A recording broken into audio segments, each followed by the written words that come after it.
पुरुषार्थ से प्रारब्ध। ओम शांति। पल पल हुए सुहाने प्रभु, याद में तुम्हारी, कितना मधुर गीत है जो मन को शांत और शीतल कर देता है। तो आज का हमारा यही विषय है, संगम युग की सुहानी घड़ियां। संगम युग के हर सेकंड को हम प्रभु मिलन में सफल करेंगे। तो आइए इस अभ्यास पर बात करें।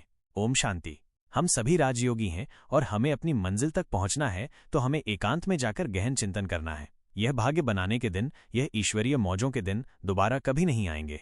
याद रह जाएंगी ये घड़ियां, याद आया करेंगे ये क्षण कि हम भगवान से मिलते थे, उसने हमारी प्यार से पालना की थी, उसने हमें बहुत वरदान दिए थे और कैसे कैसे हमने अपना संगम युग का सुंदर समय व्यतीत किया। सभी सोच लें, हम अपने संगम युग के इस अनुपम काल को कैसे बिता रहे हैं। ईश्वरीय मिलन में या मनुष्य से बातें करने में, ईश्वरीय सुख लेने में या संसार की तृष्णाओं के पीछे दौड़ने में, व्यर्थ चिंतन में या बाबा की छत्र छाया की सर्वश्रेष्ठ अनुभूति में, टाइम वेस्ट करते हुए या प्रतिपल अपना श्रेष्ठ भाग्य बनाते हुए। याद रखें, जो इस अमूल्य समय को सफल करेंगे, जो अपने को सर्व खजानों से भरेंगे, वही भगवान के काम आएंगे। उनके द्वारा ही इस संसार की महान सेवा होगी।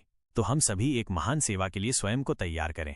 हम दृष्टि के द्वारा सबकी सेवा करेंगे, हम अपने वाइब्रेशंस के द्वारा सबकी सेवा करेंगे, हम दो मीठे बोल बोलकर दूसरों को वरदानों की प्राप्तियों का अनुभव करा देंगे। ऐसा सुंदर समय हमारे द्वार पर आने वाला है, जब अनेक प्यासी आत्माएं, तड़पती आत्माएं, अशांत और दुखी आत्माएं हमारे पास आएंगी। और याद रहे, हमारे द्वार से कोई खाली न जाए, हमारे द्वार से कोई निराश न जाए, हमारे द्वार से सब संतुष्ट होकर जाएं।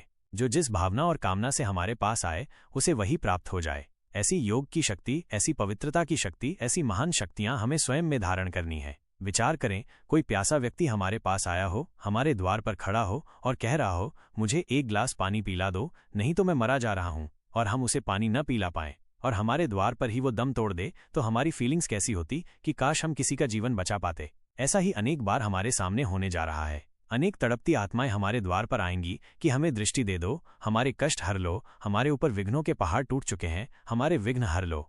और सोच लो, यदि हम उन्हें मदद न कर पाएं तो हमारी मनोस्थिति कैसी होगी। हमें कितनी निराशा होगी कि काश जब भगवान भाग्य बांट रहा था तो हम भी सचेत रहे होते। काश जब वो सर्व खजाने हमें दे रहा था, हमने भी अपनी बुद्धि रूपी झोली को व्यर्थ से खाली कर लिया होता। काश जब वो अपनी शक्तियों और वरदान हमें दे रहा था, हमने भी अपने को एकाग्रचित बना लिया होता। बहुत सुंदर समय चल रहा है। समय को महत्व देने वाले इस संसार में बहुत महान बन जाएंगे। वो भगवान के काम आएंगे, वो चारों युगों के लिए हीरो एक्टर बन जाएंगे। वो विश्व के इतिहास में अलग अलग समय पर महान कार्य करने वाले होंगे। वो नामी ग्रामी पर्सनालिटी बन जाएंगी। ऐसा सुंदर भाग्य बनाने का समय चल रहा है। सभी सोच लें, इन क्षणों को हम कैसे बिता रहे हैं। तो आज सारा दिन इसी चिंतन में व्यतीत करेंगे और अभ्यास करेंगे बार बार कि मैं पवित्रता का फरिश्ता हूं, मैं पवित्रता का सूर्य हूं।